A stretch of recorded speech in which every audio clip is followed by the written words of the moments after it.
City Hall. It's 7 o'clock, and I'm going to call the meeting of the Middleton Plan Commission Tuesday, November 26, 2019 to order. And the first item is the roll call. Olson. Here. Hubbard. Here. Carr. Yeah. Ramsey. Here. Murray. Here. Tyson. Tyson, thank you. I couldn't quite read the last name. Here. And I know your name, so Tyson. 6 present, Slavish is absent. We're slavish these days. Okay, and the first item on the agenda is the minutes. Need a, Move approval. Second. okay, any corrections or anything? Okay, the motion is to approve the minutes as prepared. All those in favor say aye. Aye. Anyone opposed? So the motion passes unanimously. Yes. Now, we have I'd like to introduce our new commissioner, is that so? Plan commission member, so Kitty Tyson. So she comes with 30 years of planning experience. She worked with Flatt and Associates, a local company, for many, many years, as well as did some work at university as well. She has a BA in architecture. She has a master's in architecture from university from Detroit, and she has MBA from University of Michigan. So, this is the top-ranked school in the nation. And welcome, Not Kitty. for football. Let's give her a big hand. So, wonderful. So now it really completes our, we had, Kurt has her specialty in urban planning and policy. And Leaf comes with her background in landscape architecture. And, Dan Ramsey is the Plan Commission rep. He has a lot of experience in real estate. And then Jennifer, she also has a BA in architecture from University of Minnesota. And then she masters in architecture from British Columbia, and she works for DOT, comes with a lot of experience in traffic forecasting and urban regional planning.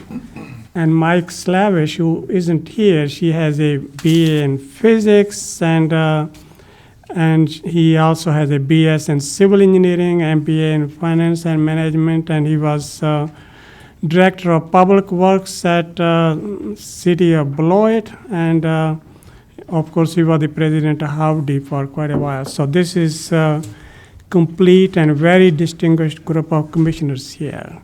All right, now we move on to the next item on the agenda, item number 2. Thank you, Mark, for reminding. So, certified survey map to create 2 commercial lots. This is the Artist Street, 8383 Greenway Boulevard. Abby? Just have one thing to add. The staff recommendation was for approval contingent on resolution of engineering staff recommendations. There was one little minor change. It was just a wording change. And they've since corrected that. And the version in the packet, there are no contingencies included on it Wow. anymore. It's clean. Look it up. Go. So we are doing this because we are going to be subtracting close to about $100 million from TIF next year. So this will help them to have some development in that part, which is essentially a lot of parking lot. Okay? Move to approve. Second. Okay. Questions or concern or discussion? Kitty?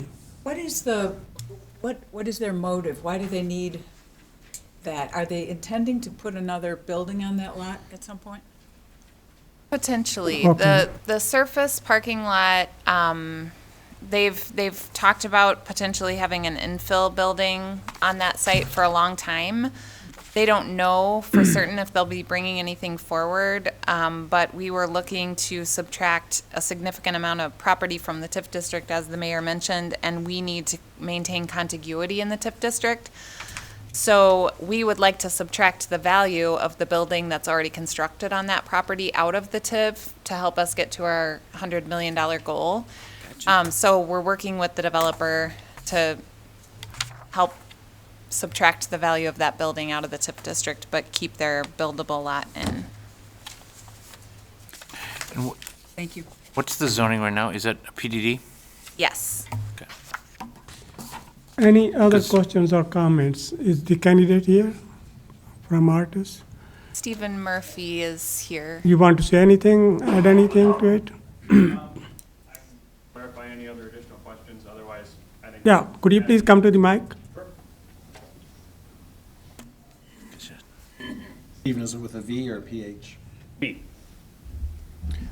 Any further questions which you might have for this agenda item? I'm Jennifer. assuming that the parking is for the whole lot right now. Will parking there it still is. be allowed for the office It's more building in than that acre. lot? Correct, yeah, actually, as it sits right now, there is a cross-access and parking easement that basically hits that entire block. So you'll see on the notes section of that page that carries over for the new lot as well as existing. Any other questions? Lee, Paul, Kurt? Okay. All right, the motion is to approve this certified survey map. All those in favor say aye. Aye. Anyone opposed? So the motion passes. So the next one is item number 3. This is, you have seen it before. This is the concept review for Cross Lutheran Church, Community of Bishop Bay, Texas, Longhorn Drive. This is the West Oak County Highway M and south of Inspired School. Who is going to, Mark? Yes, so this has been, the concept here for you tonight has been reviewed by the Town Board Planning Commission as well as the Joint Planning Commission. Support. The applicants are here today to answer any questions. This is before you tonight as an introduction for the new concept, to request any feedback you have as they move forward with this new location for their church. Originally, they wanted to be on Onken Road, and for serviceability reasons, we couldn't provide city services to that location timeframe, so they have now moved to this new location. So this is before you tonight for feedback, and so they could have the assurance of moving forward. And I would add that the engineer, city engineer, has asked me to emphasize that the city's review of this project should not be construed as the city being willing to consider future developments outside of an approved plat, which this would be. And that there also would be a Middleton Utility District water area charge as per the agreement between the city, town, and developer. The charge for this project could approach $200,000. Okay, With regard to approving it outside of an approved plat, there's just a GIP on this property, right? Right. And so this would require both a GIP amendment and an SIP, right? So we're not actually approving it outside of a plat because SIP is the plat, right? I mean, so it's just concept review right now. True. But it's not part of something that's currently platted. Right. So it would require Right. an SIP for the, okay. And, And they would have a temporary utilities, I think they'd use like a, what's it called, a grinder grinder pump pump. on the sewer. I think Sean's point was that, and our staff point, is that normally we would want to see development, a lot like this, be part of an existing development that's been platted. But I think we're all, staff level, Westport amenable to. Right. But most of those roads are already in. Longhorn, it's not all the way up there yet, but that's partially. Not all the way up there yet. Yeah. Jennifer and Leaf and I saw this at the Joint Zoning Commission, and I think we had most of our questions answered. It was just concerned about circulation and access off of M. There won't be access off of M, but through the neighborhood and then eventually through Longhorn will go up, or one of those roads will cut back up to Onken. So it will access from Onken and through the development then. Right. Right, on a broader level, it connects up on the arterial route on the edge of the development. So to me, it seemed like a reasonable location relative to some of the other components of the development and where they would place the larger traffic generators. So it seemed appropriate to me. And it seems to be an appropriate location right next to the preschool. So three of you have already gone over it in depth. Kitty, you have any questions for this? Just, I didn't see that soccer field in the smaller print that I saw. The soccer field is probably okay to not have there, I presume. Does this property have any other park/recreation kind of things? If we're eliminating the park kind of function? And Mark? Usually it takes it out. The property, I mean, the area to the west, or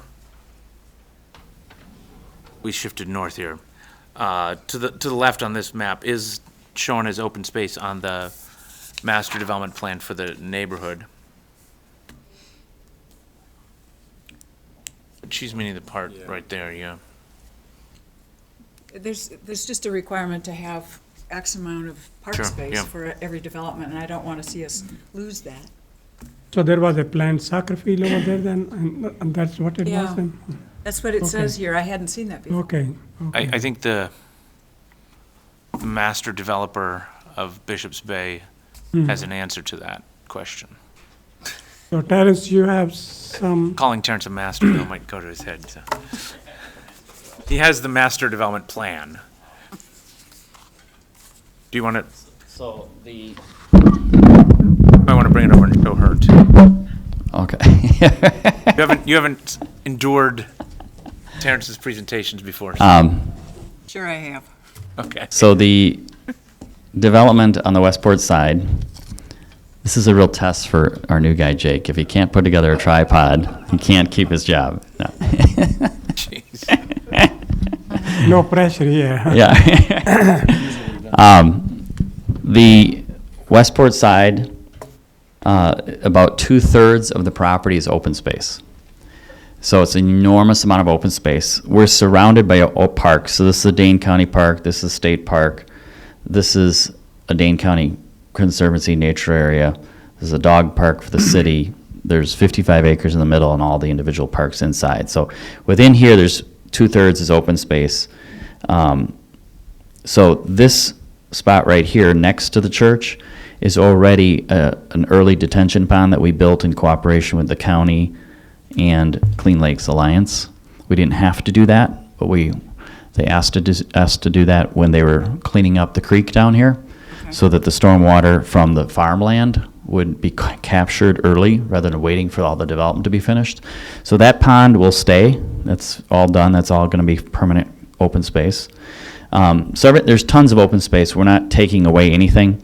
The playing field may go we have a huge buffer here. It's like, I don't know, 250 feet deep or something, but there's plenty of room in here between the bike path and where the church will be for a playing field for them to use. And then we still have the 20 acres that we are, where is it? Right here. So they were going to try to go here, but we don't have the urban services right now. And that 20 acres is still available for institutional, so school. Middleton, or Wanakee was supposed to buy that for a school site. Now they're thinking they have a different site. So the Middleton Parks Department has approached us whether we'd be interested in looking at that as selling that for a city park. But that would continue to be open space. So actually get an improvement, an enlargement of open space. Terrence, did you say the city approached? Well, we're talking. Okay, yeah, okay. I don't remember how we got into it. We were talking about something else when we had the meeting and came upon the idea, but So basically, you're Because losing. we're talking about the 55-acre park up top and what to do with the plan for that. So that was our discussion. You're basically taking away 1, 2, 3, 4, 5, 6, well, it looks like 7 lots. Yes. So we'll look at moving those elsewhere in Westport, yeah. And the issue of whether they move them somewhere else in Westport, I think it's fair to say the town had a different perspective than you might on whether or where those might go. Right, one person does, not the town as an official position. That's not Um, before us Right, tonight. right. We have 394 lots that are approved in the town, so we wish to keep that. But we'll be submitting a plat, a GDP, and then an SIP, or the church will be, and then it'll have full urban services, so there'll be water, sewer, we already have the stormwater in place, so everything will be provided in full urban services. And we always wanted to have a couple of different religious facilities within the community because we said this is a real community. It's not just a bedroom sleeping subdivision. We want it to be a real community, as we discussed. Right? Yeah. Thank you. Any questions for Terrence? Okay. I guess the only other feedback to the applicant is when you do come in with the architecture, it'd be nice to have it, I guess, two-sided architecture, right? So you have something that faces them that looks churchy. That's a technical term. But also something as it interfaces with the neighborhood that looks, right, so. So this is for the concept approval, right? Yeah, that's Pastor Joel Brandt.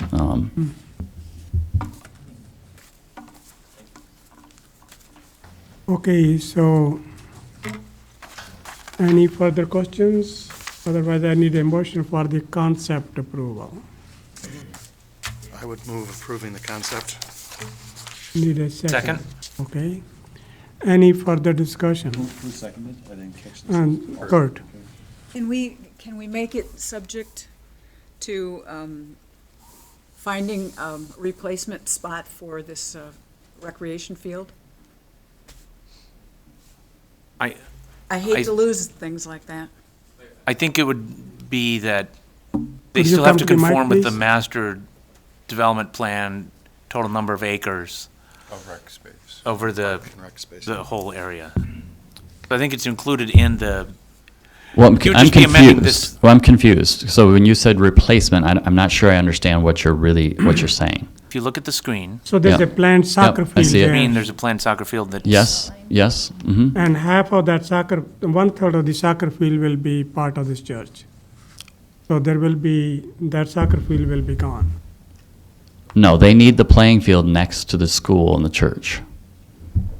They can't separate those. They Also, need there to- will be a soccer field there then. Yes, Okay, the engineer's just drawn it overlapping there. yes, he just did a quick estimate of what the space would be. The plat will be, that's a green space, and that can be a playing field in that green space that we own, so.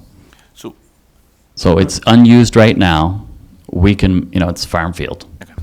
Yeah. maybe that- just have the notes reflect that we'll look at that again when the SIP comes through for the. Yeah, the town just wanted to have a buffer, so having a soccer field is still a green space, and they wanted to have some kind of greenery or space between the highway and the housing. So some of that will be trees, like up where we have the improved homes right now. We have trees and just open space. This part will have partly some playing fields, and we'll have some landscaping between the bike path and playing fields. The bike path has been extended all the way down to the tunnel, by the way. We put that in early. So that's been linked to the tunnel that goes to the state park, including on the Inspire preschool property. Right, Right. that's nice. Does that sound Does okay that to help, you? or does that help clarify? Okay, thank you.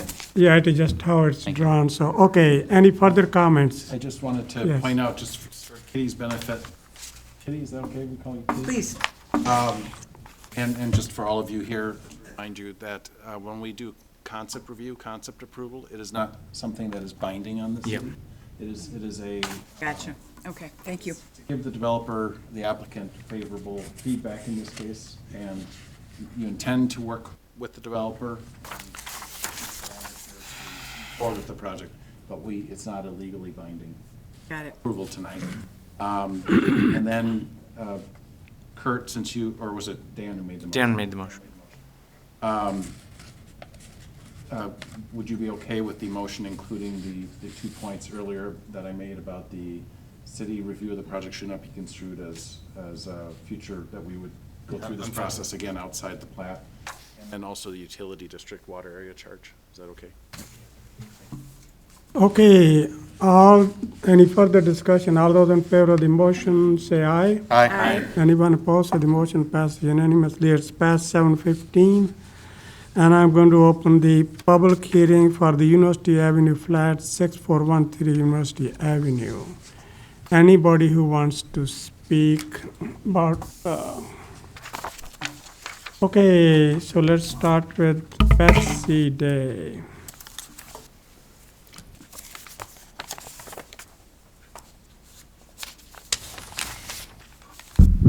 Good evening. Thanks for the opportunity. I'm here to speak in favor of rezoning the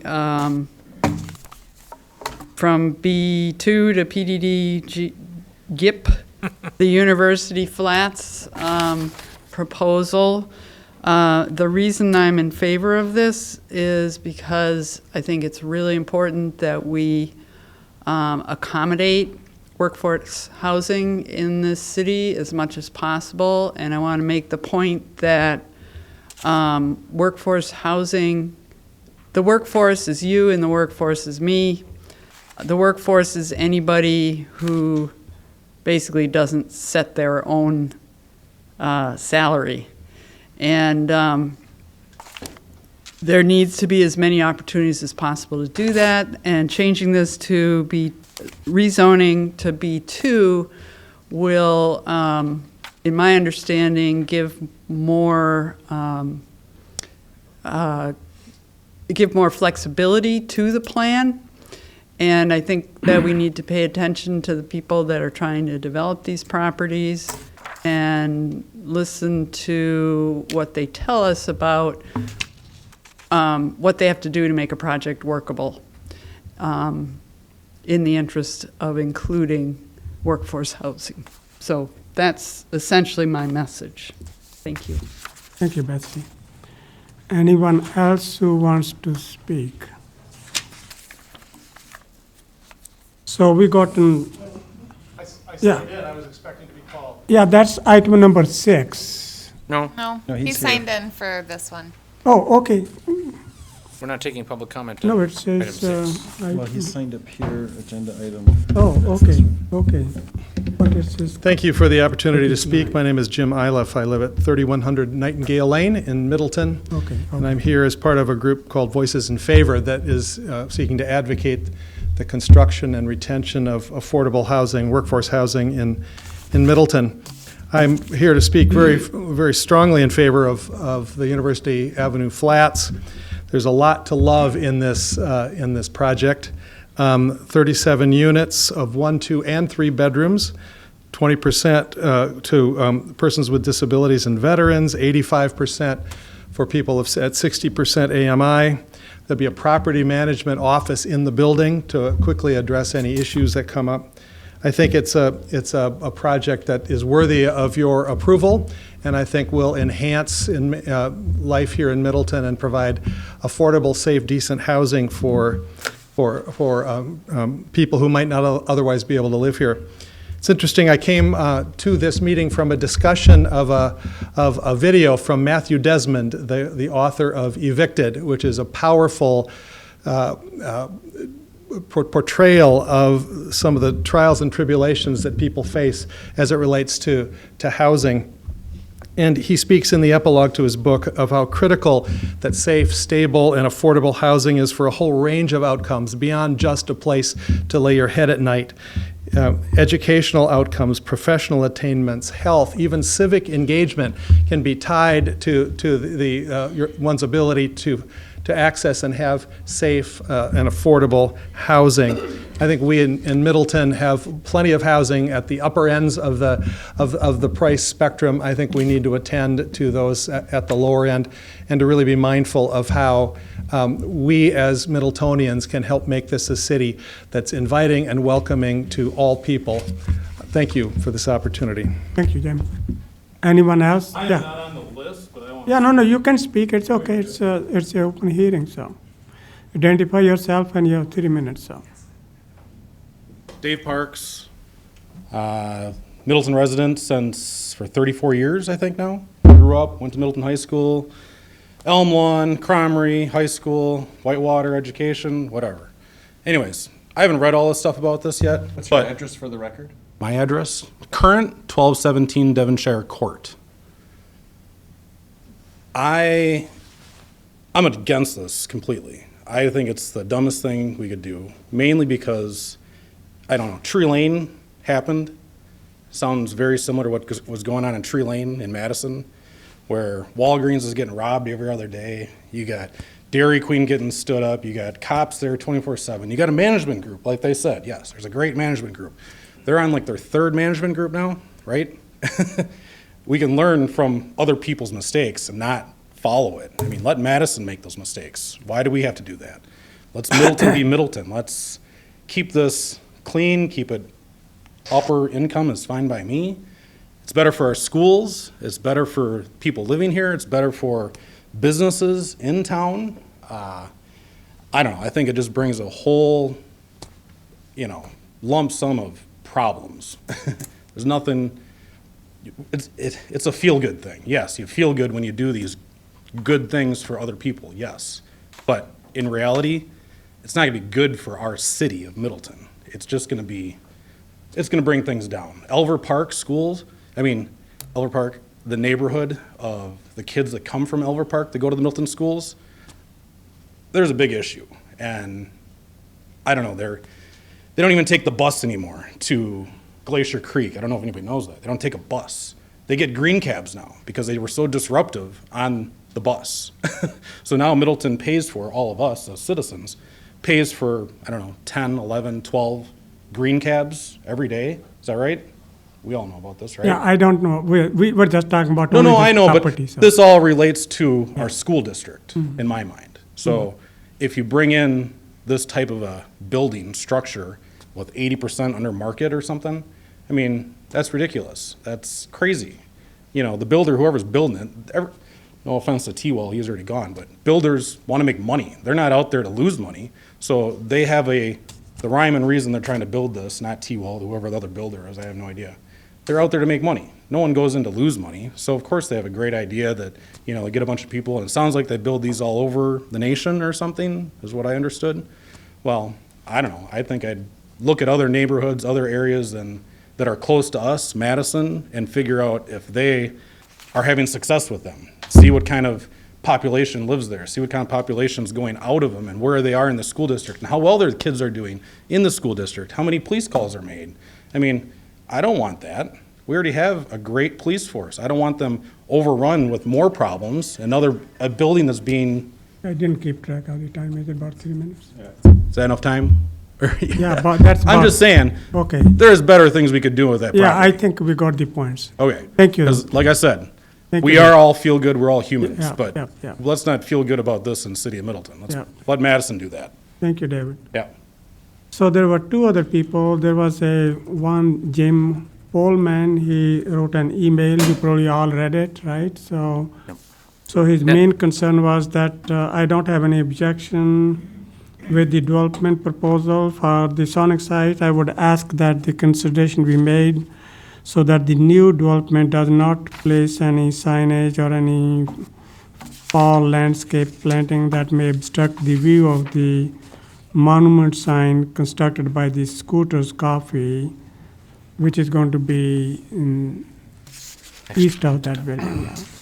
So that's his big concern, and it's very important that the tenant Scooters Coffee be able to build and place a monument sign that will catch the attention of the customers. So I think we will address that issue. Then there was one other person who wrote, Doug Kurseja. So his concern is that the staff is not following the guidelines. He's states that report of this project that they aren't concerned that this project exceeds the recommended building height as outlined in the build plan. City planning staff once again cites the build plan as a guiding document while ignoring almost all its recommendations, so. Anybody else? Which email is that? Yeah, I can forward it to you, so, Yeah, I don't think that was in our I don't think packet. we got that. yeah, it wasn't, so. If you Yes. could forward it so we can have Okay, it. I will file. send it to you, so. Just to clarify on the build plan, that was a plan that was drafted, but was Never never adopted. approved by the city. Mm-hmm. We do have a budget next year for updating or creating a new University Avenue corridor plan. Yeah, I told him that, so. Anybody else who want to speak on this topic? Go ahead, please. Identify yourself and you have 3 minutes, so. You want to keep track of the time, Mark? Hi, Kevin McDonald, Vice President of Development for the Commonwealth Companies. So I probably won't get into full details last time, but I think most everyone was here, maybe except for Catherine.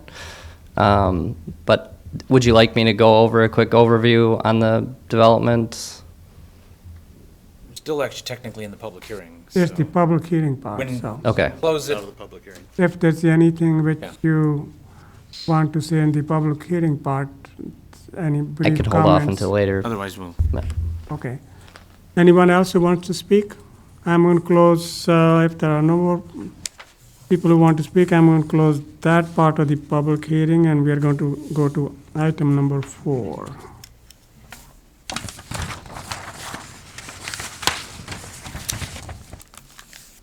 So this is the consideration of request to rezone from B2 to PDD GIP University Flats 6413 University Avenue.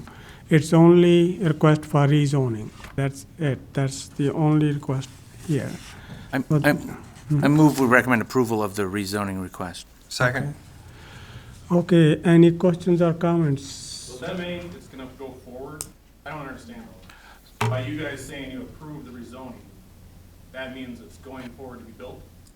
Like you're approving? Kevin, can you?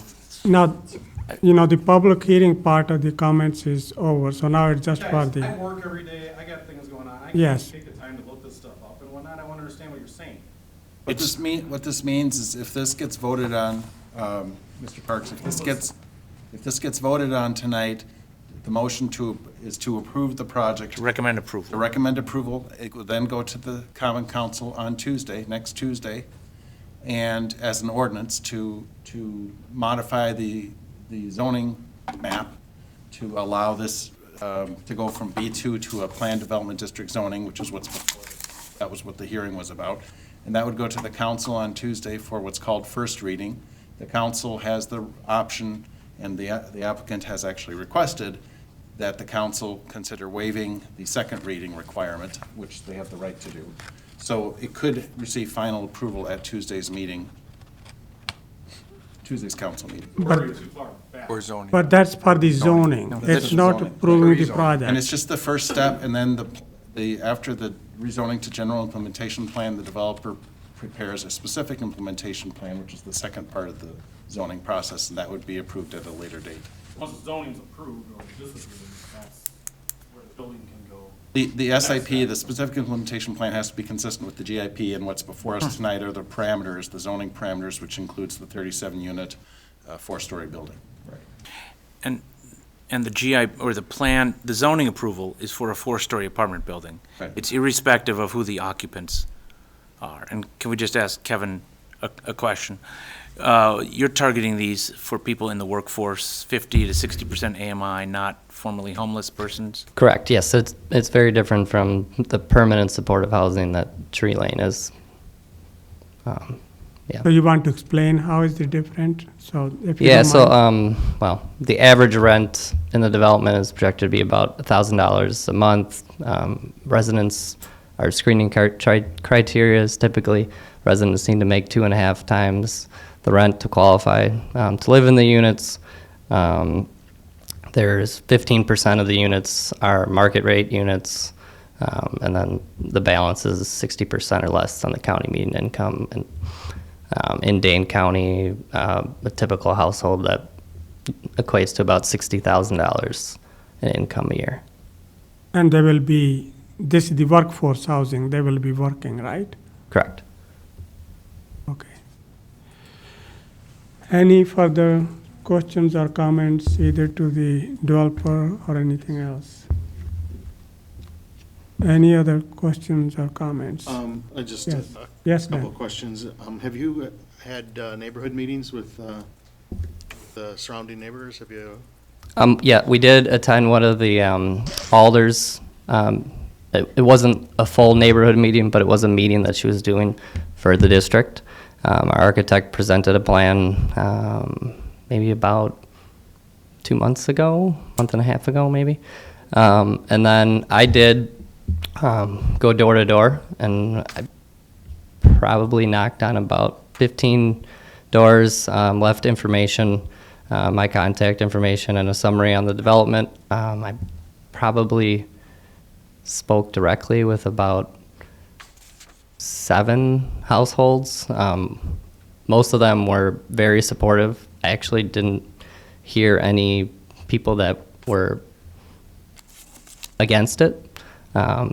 Certainly people had questions. One of the neighbors that was adjacent was asking about the fence and, if we could close that off. Obviously, we'd be more than happy to close off the fence and make sure that there's a secure barrier and just working through landscaping. But there already are a number of mature trees on the property line, and I'm happy to work with the city on. All issues that could take place at the SIP. Correct. I was just curious about the mix of units. You've got the different numbers in the AMI. I was just curious as to the mix, like the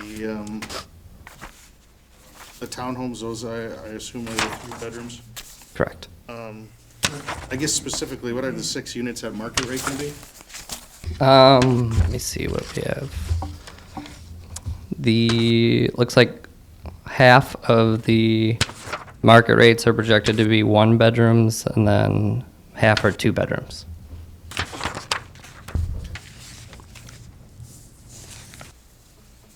And the townhouse units are going to be the tax credit units. Yes. Question? Townhouse units or townhouse style are also tax credit units. So, Dan, you have further questions? No, thank you.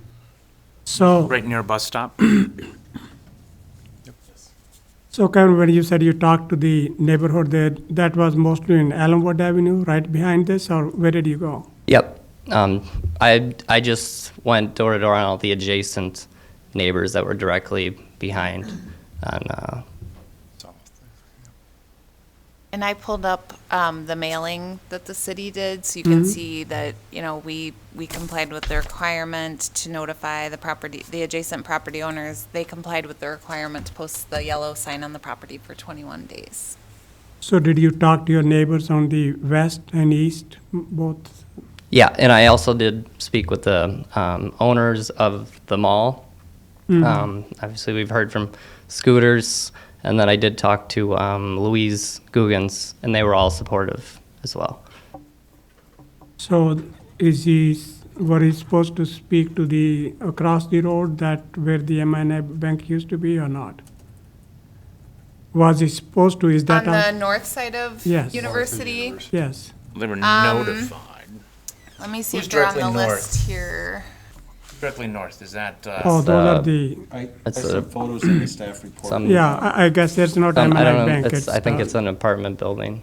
Yeah, There's the Castle Rock to the northwest. Castle Rock is to the northwest. Then there's an office building to the northeast. right. so you had an opportunity to talk to them as well? I didn't speak directly with any of them, no. So, okay, They were notified. they were notified? Yeah. So maybe they were notified across the street, Yeah, right? they would have been notified. Mhm, These are, yeah. this is the listing, property owners within 250 feet. Okay. Yes, Kitty? Just wondering about site layout and the setbacks. When I look at the plan that you sent out, Yes. that shows an overlay, just an outline of this building on University Avenue.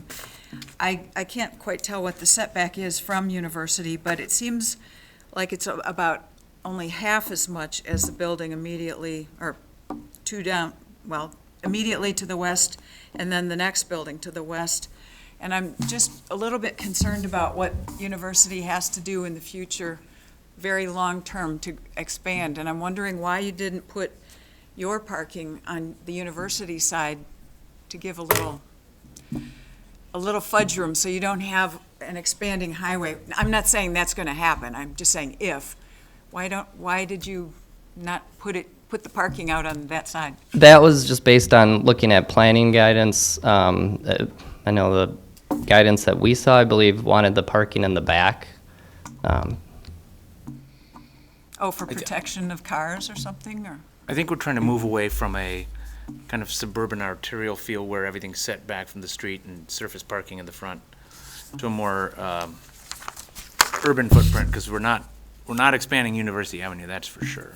That would be nearly impossible, right? But that's also why we need a decent corridor plan for University Avenue, and that's why it's good that it's in the budget, so. Okay, any further questions? What is the setback from this?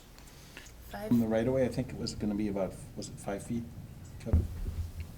It's at least 20 feet front yard, I see here, Maybe the from right-of-way. I think the right-of-way is Yeah, the right-of-way pretty is large. wider there. Right-of-way is Uh, large. At least a part of it on the northeast side of the property is, the right-of-way is wider and the sidewalk bends back. If you go down a little bit more heavy. So there you go, you see the right-of-way there, how it bends in? So actually, the building will be set back more because the right-of-way bends in, but Yeah, That- and that's this, actually surplus this right of actually, way. this red does say 20 feet Right. reserved for future road right-of-way per CSM. Mhm. So this is all future right-of-way. I wasn't very clear in the staff report, but that distance beyond that is 5 feet. So between the right-of-way line and the building facade, okay, the proposed building. About that. But as Commissioner Paulson noted, the odds of widening University Avenue, they're not moving in that direction as a region.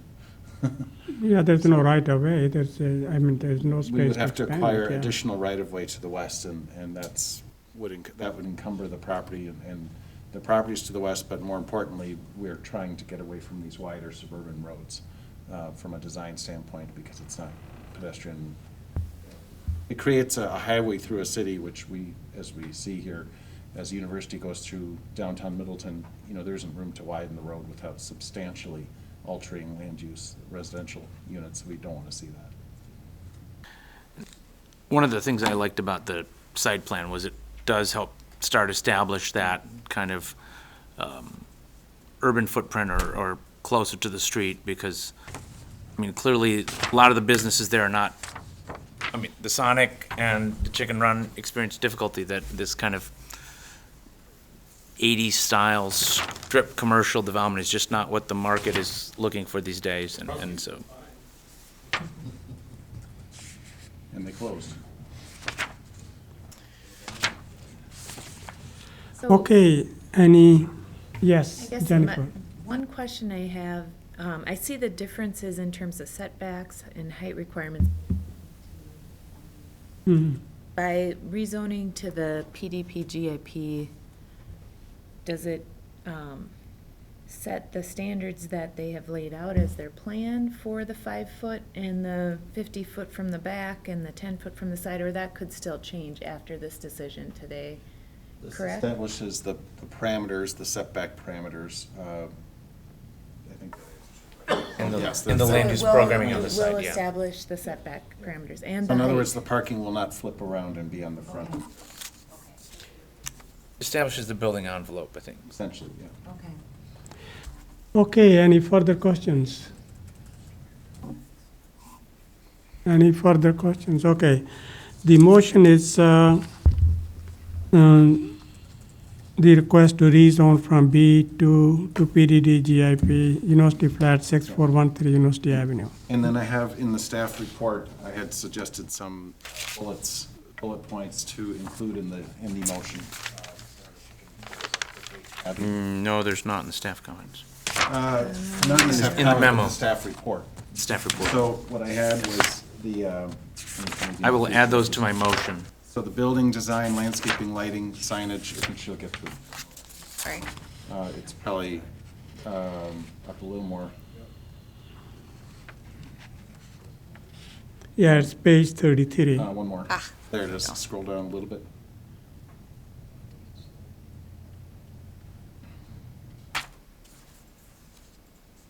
There you go, you actually wrote a motion for us. That's my motion. And I seconded. Okay. Any, And then Abby had a suggestion today, just to highlight that we anticipate that the Workforce Housing Committee would review the SIP. And we could include that in this list too. if that's and okay. then Yep, the and add Water that. Sources Management Board will look at the stormwater. Mhm. So that's part of it then, so, And I guess, and referral to workforce housing. okay, Yeah. okay. The other thing I added is that on the first line, approved as part of the SIP within 1 year. That would be the expectation. I didn't have that, but that would be something we would want to see too. That's the requirements, to have the SIP approved within a year. For the initial.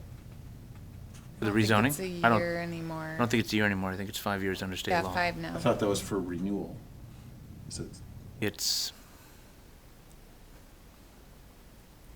we haven't usually conditioned it, have we? We don't have to put that in, that's fine.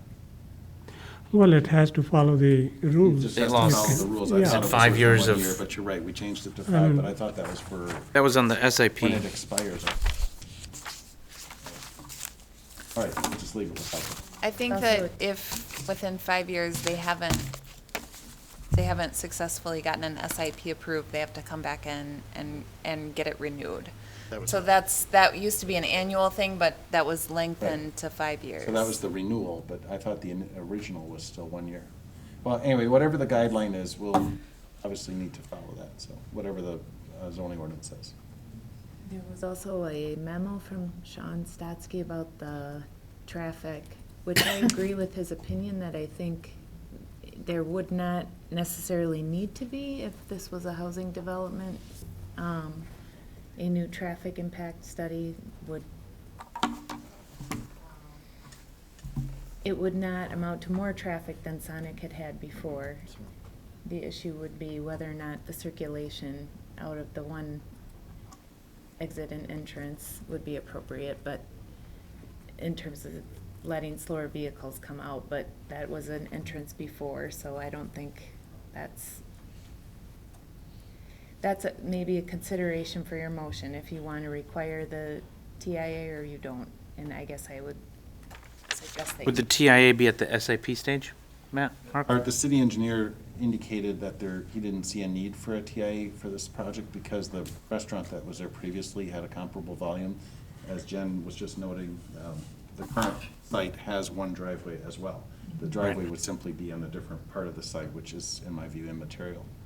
I mean, it's good to note, I mean, I think it doesn't hurt to mention that there's no TIA necessary as part of the motion, if that's what you wanted, if that's what you're recommending. Is that what you, Yes. I think so, that's It's a- appropriate. so do we think we don't Sure. need DIA? Is it not requiring a TIA? So Sorry, I is can't that find the okay with you, specific Dan? No state statute TIA? right on my phone. so. What do you think, Kitty? I think it's a good idea, and it sounds like the thing that I was concerned about, which is potentially inadequate setback for some of my hopes and dreams for the city, have to be established and defined by the SIP, and so it's not part of this Oh, discussion okay. anyway. Okay, I'm all right. fine. I like it. Okay, any further questions or comments? Okay, so the motion is to approve to rezone from B2 to PDD GIP University Flat 6413 University Avenue. and refer it to Public Works and Water Sources Management Board. And workforce housing. And workforce housing, not real public And works. subject to all those. Workforce housing, sorry. And subject to all those contingencies listed Yes. on the staff. Mayor, I heard you just mentioned Public Works. No, right? no. Oh, water resources. Workforce housing and water Oh, sources. okay. management. Yes, I apologize. Okay, all those in favor of the motion say aye. Aye. Anyone opposed? So the motion passes, so. Okay, we are skipping item number 5, right?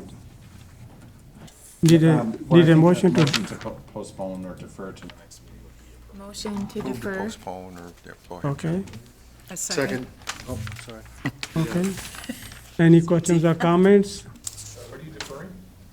And this Item number is- 5 on Yeah, scooters. this is the scooters copy. copy sign, so. The applicant requested deferral. All those in favor of the motion say aye. Aye. Anyone opposed? So the motion passes.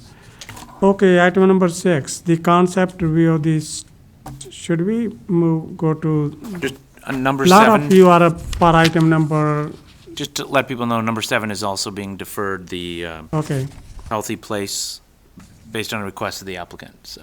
okay, but let's, could we go to item number 8 and then come back to item number 6? We have a lot of people waiting there.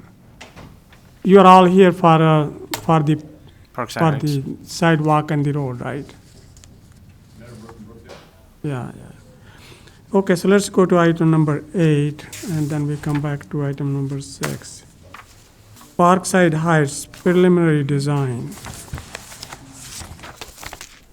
So who is going to explain it, so, I can.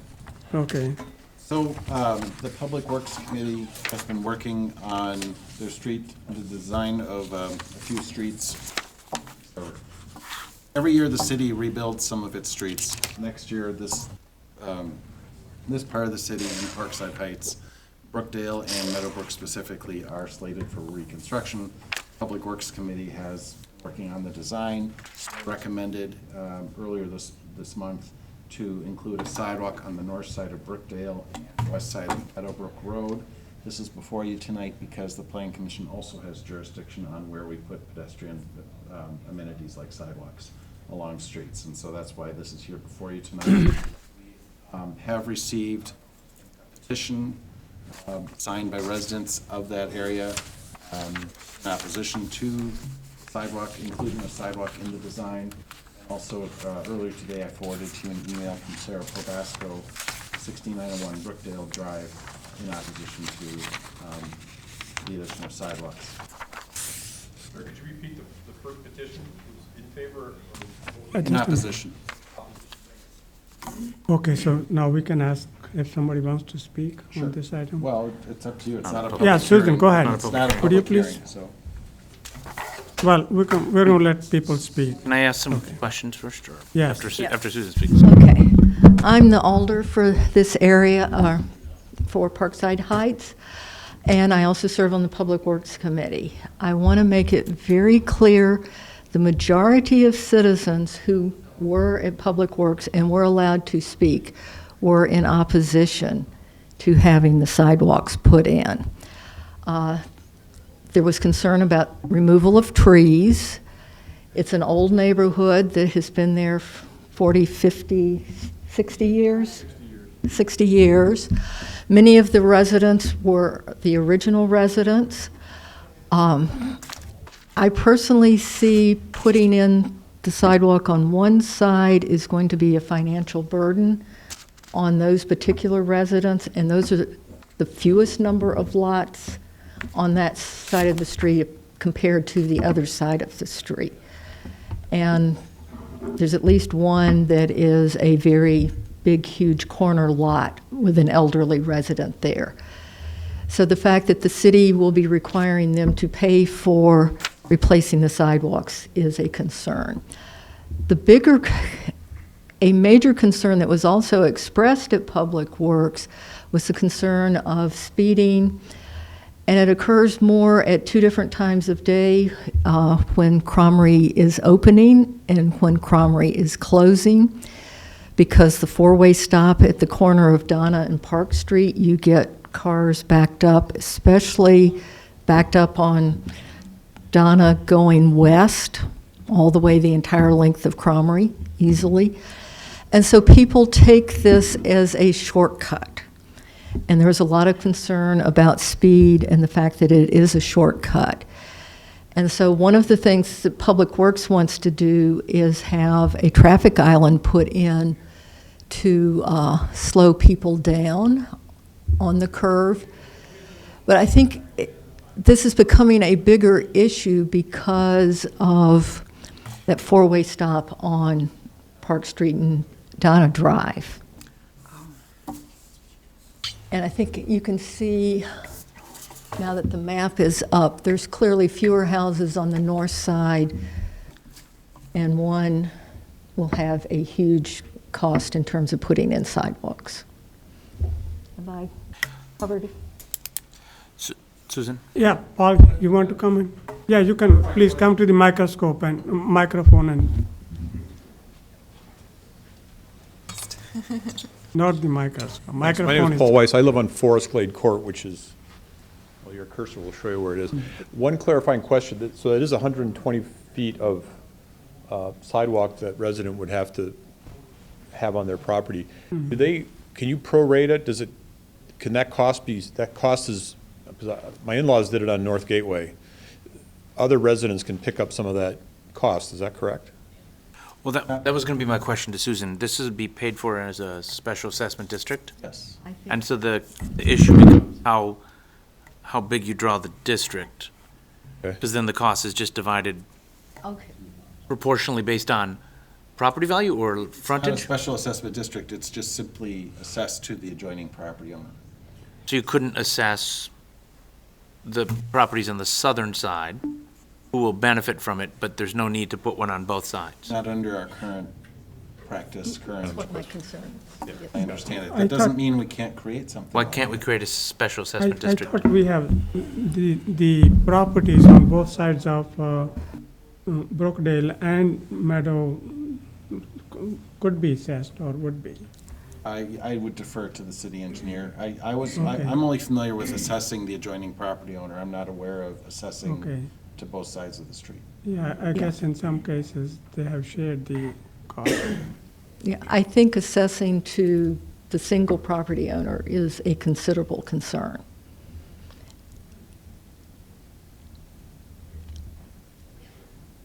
And the sidewalks will be adding, Did you get a sense that, I mean, there's two issues. There's the sidewalk issue. Right. Then there's the who pays for it issue. Did you get a We sense didn't that talk those are about- separate in people's minds, or that they're conflating those two? I think who pays for it is a major part, but there is also a lot of concern about this is an old established neighborhood that has done well without having sidewalks. They will be losing some trees, not as much as the cul-de-sac that goes into this. I was at the Public Works Committee hearing part, and this neighborhood is 60 years old, and, you know, there are lots of trees out there which would be sacrificed as well. They didn't have any, you know, problem in the past, and I think the road is pretty wide there, and I don't really see But any. Public Works is recommending sidewalks. On one side. On one so- side. I mean, it's a Well, very established old neighborhood. They It's an didn't need. established old neighborhood, but it is in a city, Mhm. and all the surrounding neighborhoods all have sidewalks. Mhm. So there's kind of a gap in the sidewalk fabric, at least for that portion. Actually, there was somebody, one of the person at there are 45 neighborhoods in the city. I don't know, do you know there was somebody at the public? One of our neighbors, she went. Yeah. You have to be at the mic just for the, And the door cannot be closed and locked. the door's closed. They were just, yep. Understand, but Yeah, we- it can It's be an locked, open but it meeting. can be They were really closed. noisy on the hall. I Yeah. can't Yeah, hear. yeah. You just have to shush them. Open meetings law. Fair enough. One of the neighbors did go around Middleton and found, I think she said 45 cul-de-sacs that did not have sidewalks in them. Right, but option 4 doesn't have, Correct. That, I was just right, clarifying. on the there. cul-de-sacs. You don't usually have sidewalks on cul-de-sacs. Yes. So we could go with option 4 then. Well, it sounds to me like we don't want to rehash everything Public Works did. If they recommended an option, that's kind of where we would start with. But I think Kitty wanted to. Yes, Kitty? Trying to come to terms with it, if the only issue, if people really do want to find the sidewalks acceptable, even though you have to lose some trees, and we want to minimize it, why not take the one side of the street and just move it across the street? You have to cross over Forest Lawn or Park or whatever it is. Forest Glade? Forest Lake. You have to walk across the street, but that's the cul-de-sac street, so it's a whole lot less of an issue with the traffic. Maybe just ask Public Works to move it on the other side. You lose more trees. And I think a big issue is who pays for it. And Well, yes, the south side, there are more people to share the cost, but the issue before Plan Commission is pedestrian connectivity in the urban sense and Public Works. So we're not going to touch who pays for it. We shouldn't. no. But I would urge my council member to consider a special assessment district that would cover more of the properties that would benefit from the improvement. Can I make a comment about connectivity? Yeah, go ahead. Sorry, I'm up here. I don't know if you can put the map back up. There is connectivity on sidewalks down Donna Drive and down Park to both Cromrie, which I think the front of Cromrie is on Right. Donna. It's the high school students, as I understand it, that walk, what would it be, west on Donna, and then they turn left and cut through that corner to get to the high school faster than going up to the corner where the stop sign is and crossing or walking out. So there is sidewalk connectivity. You're adding sidewalks to sort of change behavior or accept behavior of students that are taking a shortcut, if you will, which is, okay, that's an option, I think. But our neighbor pointed out there is already sidewalk connectivity, if that's the ultimate goal, between the Donna coming down from Century to get to the high school. There's sidewalk on both Donna and Park, so. Yeah. Yes, Mark? I'm staff to the Pedestrian Bicycle Transit Committee, and as Alder Ramsey noted to me before the meeting, the committee actually did not have this before them, which is my mistake. I didn't catch that, and I think the reason I missed it is because the chairman of the committee, Jim Blodgett, had actively been working on this issue already and had been advocating for sidewalks. So I think in my head, that meant that we had been taken care of by the committee. So I don't know what the pleasure of the commission is, but the Ped Bike Transit Committee did not look at this. I do want to say from a staff standpoint that, just to point out that the concern, I'm hearing disparate things here. I'm hearing concern about cars speeding down this road as a shortcut and kids using this as a shortcut, which to me is more of a reason to have sidewalks, and that there's a gap. So I'm hearing conflicting things in terms of safety. That is what I Public agree Works that, heard the same. right. I agree with the concern of, who pays for it is a completely different question. I mean, that's when 20 years ago, the city considered a proposal to change how we do sidewalk assessments and have it just on the general levy instead of assessing individual property owners. That was actually something I tried to get changed. The pushback at the time was that everybody else who has a sidewalk in front of their house has already paid for that sidewalk, either in the course of buying their house or they were assessed for it. And therefore, why should they pay for somebody else's sidewalk? And nearly every other city in this state assesses their sidewalks. Many other cities, I wouldn't say all of them, Most. assesses to the adjoining property owner. For sidewalks. There's some exceptions, but it's a common practice what we do. So anyway, my point is this hasn't gone to the Ped Bike Transit Committee. If that's something you wish to see happen, then that's. Ask that it be referred to. Yeah. And then the other comment I was going to make is that if the concern is loss of trees, one option that I suggested to Jim is one could choose the option to narrow the street so that you move one of the curbs so that you don't lose the trees, but the problem And you is that slow the traffic increases- down. And you slow the traffic down, but you increase the cost of the project because you're rebuilding all the curbs and storm sewers on that side of the street. But at least then you're not affecting the vegetation. And please note too that the driveway aprons would be assessed to the adjacent property owners. 50%. I had a $900 bill for mine this year, so it's fresh in my mind. How do you feel, Dan? So what is you're on the bike pad? Well, I'd like to see a referral to Ed. Okay, so you I'll want to a make that I'll motion? make Let's a motion to refer it, since it hasn't been there, and that's Okay. in there. need a Preview. need a second? Second on that. Okay. Any questions or comments on referring to bike ped committee? Okay, all those in favor of that motion say aye. Aye. Anyone opposed? So the motion passes unanimously Now, to now send with it to regard to bike us, ped. we're asked, our general policy is we try to encourage all neighborhoods to be connected with sidewalk because, again, we're a city, but do we actually have that as a policy in the plan? It's in the plan, comprehensive plan, Mark, right? Yeah, especially So do- arterial and collector streets is the focus.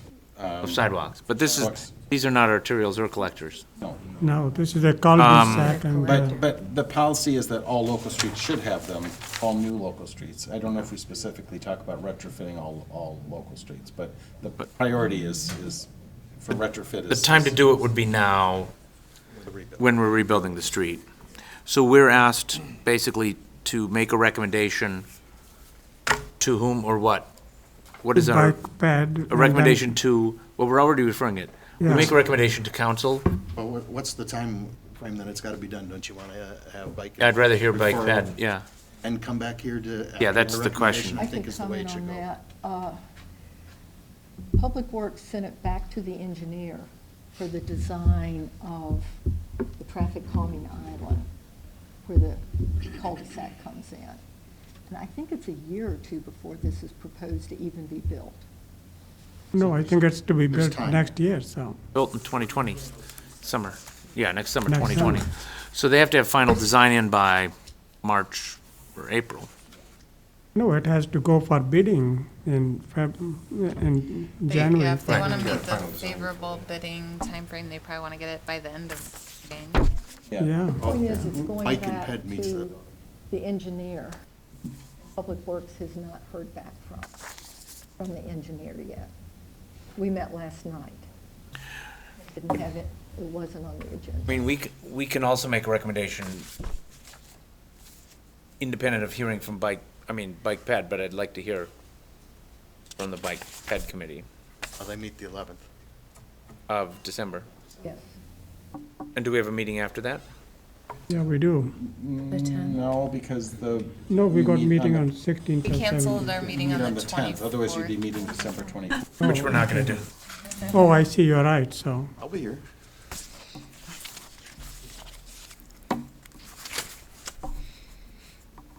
Well, we'd come back to the Plan Commission on January, I think it's the 13th, if I got that right? 14th? What I'm saying is it also still needs to, final design needs to get through Public Works Well, I think, before it goes to council. And I think, I was under the impression there was more time available. but Susan, they're going through the final design for the road part of it. So this is probably a very small part there, so. Because And we're that's not already affecting the happening. cross-section of the street. Yeah, yeah. Well, unless the street were to be narrowed as a solution. I don't But- think that's well, gonna I'm happen, just so, yeah. giving you options. Yes, yes. I mean, it's a general principle, urban neighborhoods should have sidewalks, but this is kind of a unique case, given where it's located and how it was constructed in the 50s, 60s, 50s, yeah. Yeah, 1960, somewhere around there, so. It's not like it has a lot of connectivity because it's got those two Not streets and a critical for cul-de-sac. connectivity. Well, the big part is cul-de-sac, and these are just, you can see, it's very small, just 4 homes on one, 2 on the other, so that's all there is to it, so. Rajiv, the cul-de-sac is not in dispute. Public Right, Works no. decided. Yeah, I know, knows that. I know that, so. Although the next neighborhood over, does that have, The north. that yes. has sidewalks into the All the way cul-de-sac all the way Yes, it around? does have some. And that has Oh, here? duplexes, so it's a busy, there's more people who live on the street. Okay. I would also like to bring up that Public Works decided for, or, I think it was Public Works, For what? for Wood Drive, Yeah, which there is is, close by, yeah, there's no sidewalk on that one. not to put in a Yep. sidewalk. Yeah. So there is precedence already for not putting in sidewalks. And that was decided a couple weeks ago. I'd really like to hear from the bike ped committee. One of the parts of our plan, of our comprehensive plan for bicycle pedestrian accommodation says to require subdivision developers to include sidewalks of at least 5 feet in width. So if we are requiring any new development, this is getting reconstructed, it's an opportunity for a sidewalk or a facility. We may not want to recommend a sidewalk, but we should maybe as a commission recommend a safe pedestrian way somewhere through this neighborhood. Pedestrian way. Great. Would The at least bike 5 feet lane in work width. as a pedestrian way? Bike is not a pedestrian, it's a vehicle. Striped bike lane? So you could mark a bike lane or pedestrian lane there on the, it's a pretty wide It's road. generally not consistent with geometric design manual to put a pedestrian way on a street, even if you stripe it.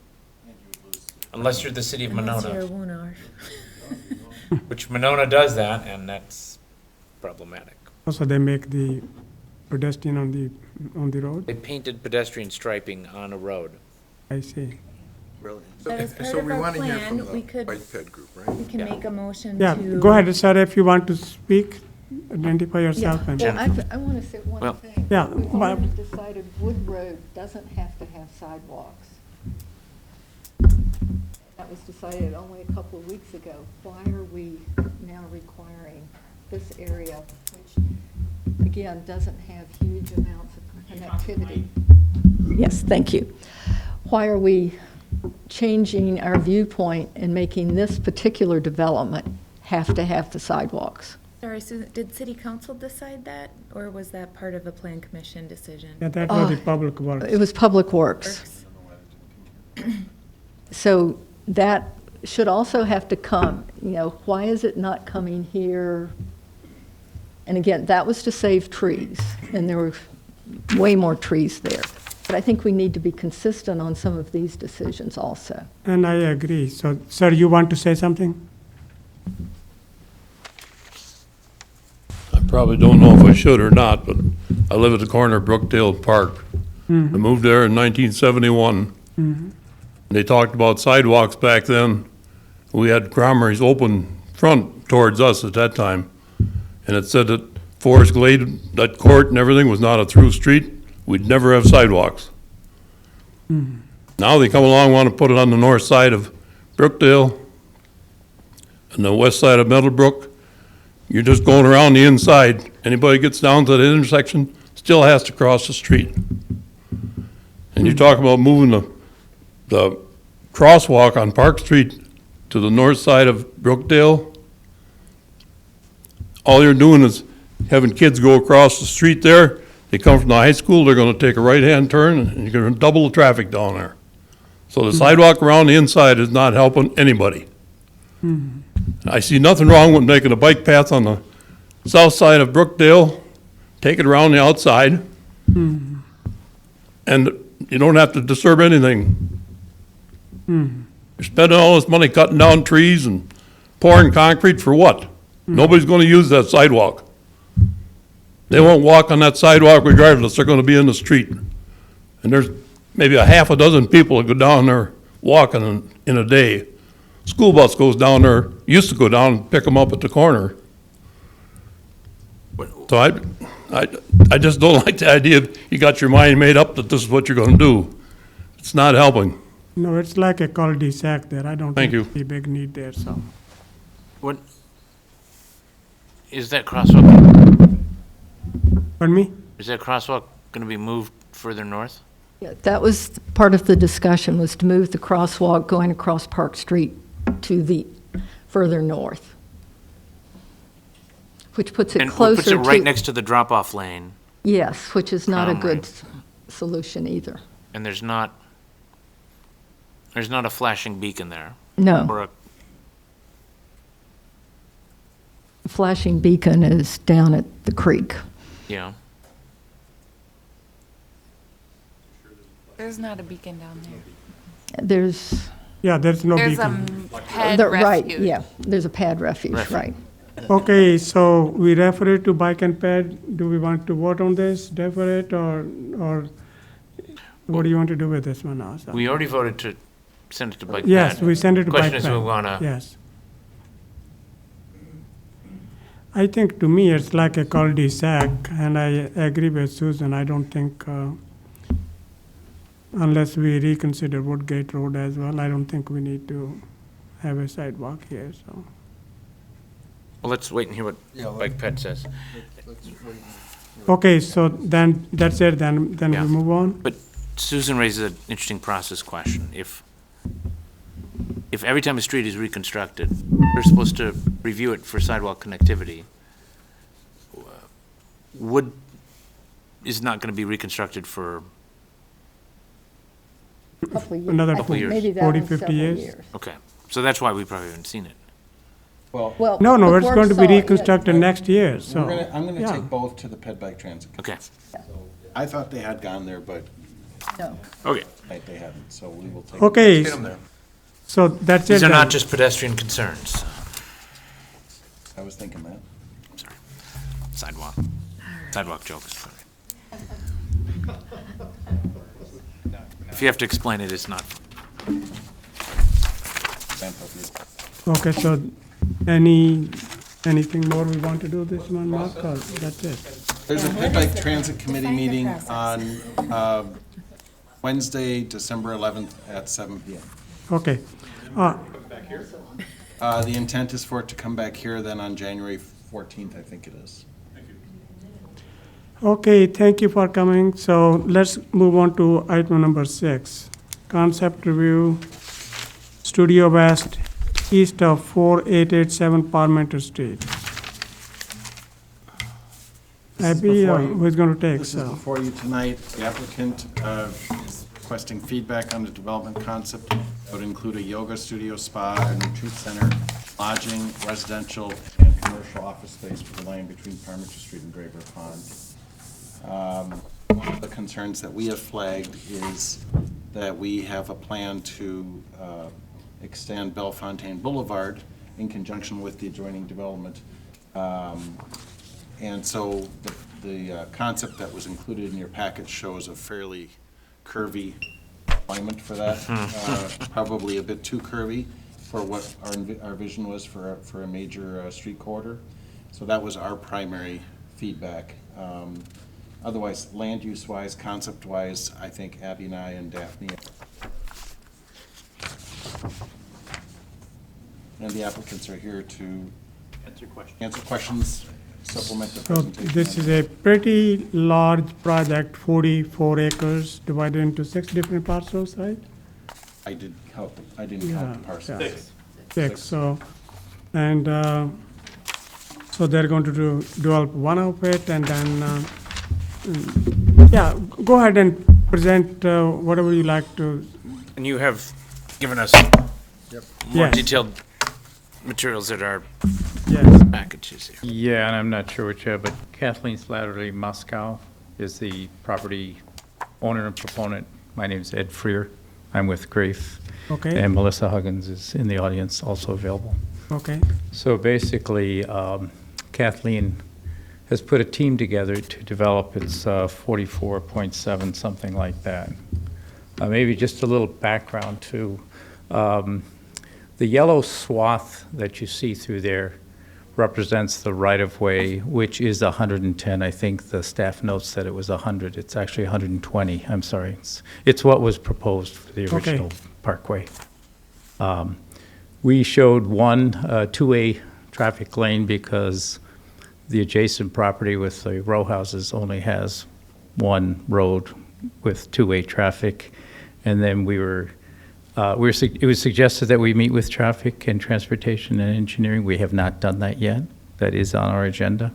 But we were certainly interested in the long-term schedule because if you look to the northeast, I'm curious about the connectivity to the end of the park, of the boulevard, and what the time frame for that is. So we were just showing a two-way street instead of two one-way lanes. Yeah, that's okay, yeah. Yeah, so that's why the road geometry is not centered within the right-of-way. But the right-of-way, aside from the substandard radiuses, meets the 120-foot dimension that was proposed in your boulevard plan. So that the lines may be confusing you because it is 120, the yellow is 120 feet wide. Okay. So the other things, we looked at the Graber Pond master plan.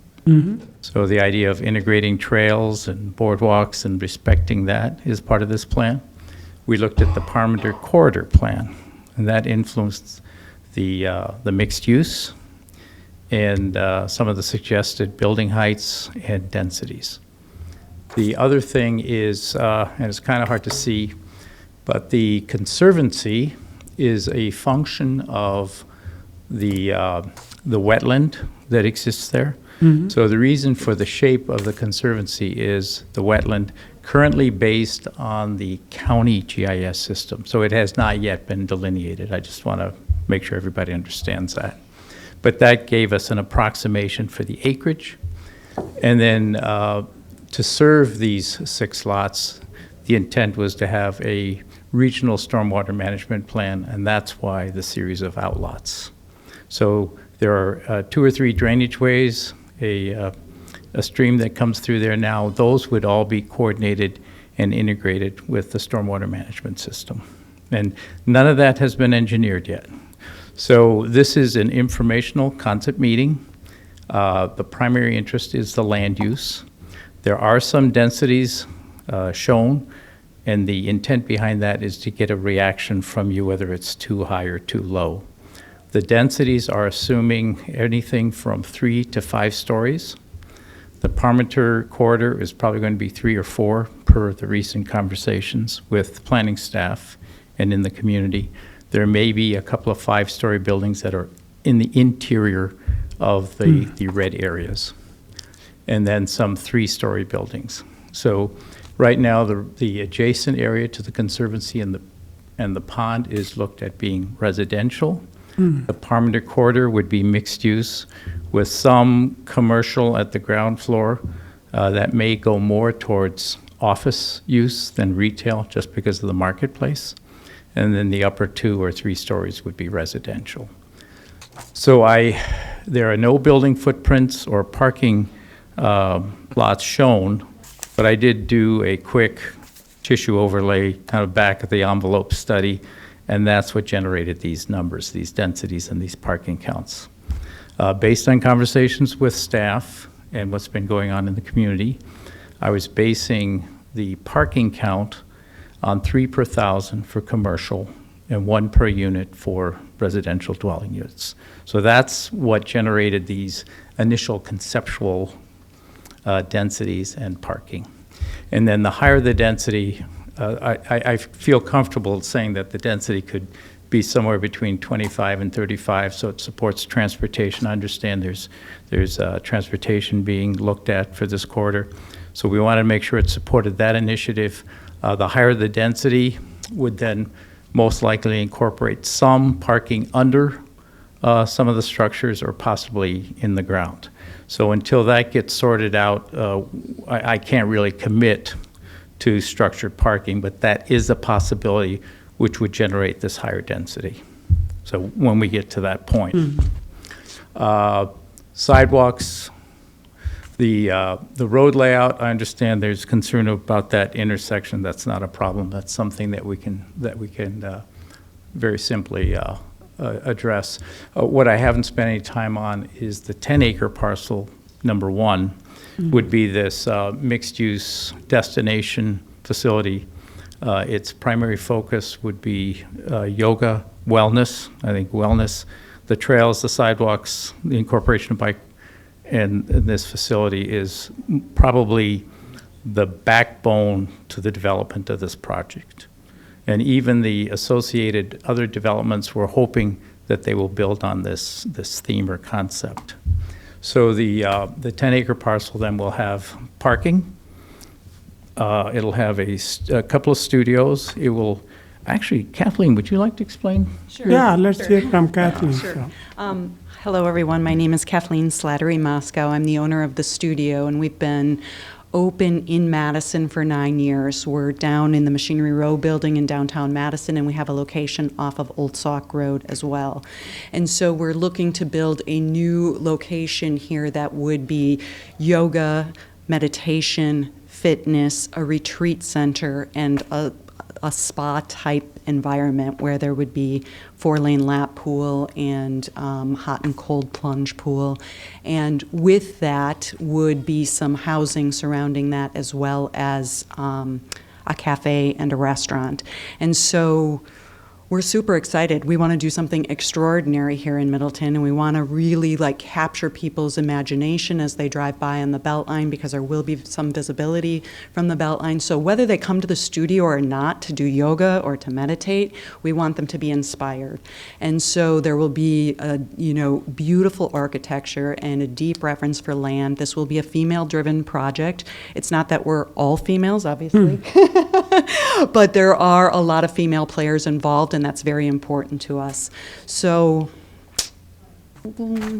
Yeah, the site is excellent. I mean, it's close to the pond, the Graber Pond there, and we are getting the flooding issue fixed with that one, so that, and you're a little bit on the high elevation, it will have a great view, so. yeah, the views will be beautiful, and we also reverence for land is a huge part of this project in terms of looking to do things at an extraordinary level in terms of building and looking to get as close to net zero as possible. And there's a lot of things we want to do with this that sets a new standard. So materials, connectivity, a lot of things you were talking about the last 2 hours. Connectivity, wellness, the integration of the architecture. So, and correct me so I don't misspeak, but Kathleen is taking the primary responsibility for the 10-acre site with the intent that someone else will develop the remaining 20 approximately 20 acres. So, so there will be, I'll call them design character guidelines. They won't be overly prescriptive, but they'll focus on materials, roof line, massing, again, pedestrian connectivity, and things like the permeability, in other words, the ratio of glass to void, especially where you're facing Parmenter and you're trying to activate the lower levels where people walk, things like that. So the design character guidelines will address that, but they will not be overly prescriptive and design each of the buildings. And then, as Kathleen said, there will be restaurant cafes. So in terms of the parking and the access, that we'll have to take a lot of flexible shared parking concepts, daytime versus evening. So we'll have to work all that out. And the building is just gone through a programming phase, so it's not architecture yet. And so we haven't been able to advance the site plan and the next level architecture because of the complexity of the program and how she wants to structure it from an implementation strategy. Other than that, I think I've addressed everything. Are there any questions? Yeah, I think what I have seen looks very good. Kurt, you have a question? And they have their. Well, let someone else start. I've got about 30 Did he? questions, Yeah, so that could be, Melissa knows me, so she's like, that could take all night. Oh, I thought you were going to ask what it costs to attend a session. No. No, it seems like a great idea, the concept of the higher densities and the co-location of residential with shopping and parking and yoga and the fitness center and so on. Does seem like a great idea. I love contemporary architecture, and I'm happy to see Middleton absorb a little bit of it for once. Although, I guess I get a little nervous when I see something that looks like a metal panel going into buildings. I hope we wouldn't go too far in that direction, but the stone, ones that are stone and wood. Stone and wood is the predominant, and glass. Good. The shed roof concept without any overhang is a little strange, given all of our moisture problems lately, but you're still evolving that. Right. Yeah. And Kathleen is, if I can speak, Yeah. has gone through great pains considering a number of architects. The architect that we have engaged is of national caliber and from the Mid-Atlantic, who has a wonderful portfolio. And so what you're seeing there is kind of the family of aesthetics, if you will. It's not, we're not pointing to any one building that's in this packet, but you can clearly see a certain proportion of glass to avoid the sloped roofs, the scale of the buildings. And so, I think it's okay to say the whiteness of the buildings in terms of light and airy. And they're very reminiscent of, some people look at it and say, well, this is very Scandinavian. Some people say, oh, it's very Shaker-esque influence. So that minimalist, honest use, and that then transfers back into the holistic nature of the development plan, from an energy consumption, from a connectivity, and again, the wellness of the human body. So I have a Jennifer, comment on yes. that note, the sustainability aspect. I'm wondering if there are ways that you've laid out the site in the image we're seeing on the screen right now that speak to that sustainability notion. For example, are you citing locations oriented towards sunlight for certain reasons? What about, you've got the outlet or the, retention ponds, but are there ways that you can integrate that into the site more holistically, or think through that with some intelligence with? Well, the guidelines for the parking and everything will address some of that. These ponds and their locations are in response to some of the existing site drainage. But more importantly, you'll see that if the water basically flows from the northwest to the southeast towards the pond, we cannot increase any impact on the pond. But more importantly is that these areas then are accessible for maintenance, and they will also then function as filtration basins as well. So none of these can take place in the wetland area. So the idea is the drainage goes from the northwest to the southeast, and there's a whole system of primary, secondary, and tertiary treatment. And then the last part, again, would be, of course, the wetland doing its natural functions. I guess my question is kind of veering in toward the way that you've laid out the mix of the different sites themselves relative to this whole concept that you're talking about with sustainability and holistic concepts with the environment, things like that. So. Well, this is really a land use plan. It's not a specific site plan, number one. Right. It doesn't show the orientation of the buildings. Okay. I think it's safe to say that the buildings facing Parmenter and the streets will have, building on the University Avenue discussion that you just had, the intent is to have street frontage with the buildings, put the parking in the middle and shield them, break them down. I think the orientation, I think we have to be careful in terms of the energy discussion in that the source of materials, the type of materials, the composition of the materials are huge in terms of consideration. But we're not going to use a lot of technology mumbo jumbo for energy issues. We're going to use passive energy issue in terms of siting, overhangs, window proportions. There will be a lot of strong passive principles employed in the design of these buildings. Yeah, this is mainly the land use issue here. So, Dan, you have some questions? In your kind of development planning and the different phases, you mentioned apartments a couple of times, and housing development, including housing. I'm wondering, is any of the housing going to be owner-occupied housing at all? Is there any kind of plan for that, or are we looking at rental? I was going to say that's actually being kind of discussed right now, and I don't think that's been finalized. Go ahead, Melissa. Yeah, Melissa Huggins, Urban Assets. I'm the project manager working with Kathleen and part of the development team. We're really, right now, obviously, we have Kurt here, and so we know that rental housing and workforce housing, and we know the trends in terms of owner-occupied. I think that the idea behind this is to make sure that we build something that there's a market for and is also meeting a need. So at this point, we haven't really evaluated looking at owner occupied. That's not to say we won't, but right now, given where the market is, we're really looking at rental housing. Lot 2 Leaf. would be a good location. Oh, okay, yes, good, go ahead. Yes. Yes. Go ahead, Kurt. No, leave. Go ahead. So obviously, I think we're probably all in agreement with the engineer that Bellefontaine should take as straight of a shot towards Schneider Road as possible, not the curves. Maybe as it says there, one curve. And it looks like if you were to really soften that curve by moving Bellefontaine north, I can't see the topo here. Are you running into a significant grade problem there?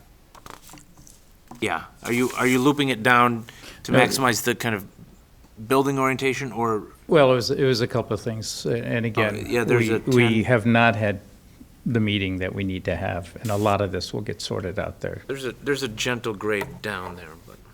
So we will make sure it works technically, and the radius is, if you go to the research park on Science Drive, or you go through Seago, those radiuses are anywhere from 380 to 600.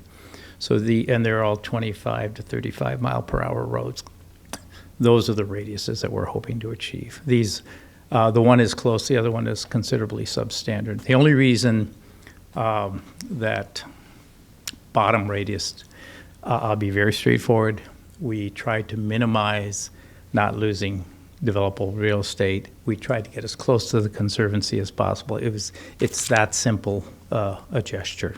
It has not been engineered. I do want to also say that it was also in response to when we had a meeting that the thought of bringing the path down toward the pond and having the public have closer access to the pond, whether it was parking or bike path, that there would be greater access to the area of the pond for the public if we brought the road and the bike path down. Right, so. I think to me that makes sense. The bike path being designed to be close to the road rather than just. Well, we were taking actually its own road. hoping that if we could accomplish this, to actually have a separated bike path in the conservancy, not on the road. There's a path that comes from the east, if you look at the eastern edge of the. And then the other thing is, just from the, it's a pleasant drive. To get the experiences close to the conservancy for the driver that's going home to the next neighborhood, that was important. And then if you can't get, sorry to confuse you, but the interior lines, you will see there's actually an intentional gesture of showing parallel parking on the southern edge of the road, so that along the conservancy, you could pull over, parallel park, and it would almost function as a trailhead, so that you could then engage in the conservancy, the pond, and then the trail system that goes into the next neighborhood. Yeah, So it's trying to actually- integrate all these things. I'm not thinking that's gonna, No, I I mean, we'd actually. have to see the design, that doesn't sound right. No, I actually like it because, you don't want it to be, 30 or 40 mile zone here. So I think to me, it looks really nice, so.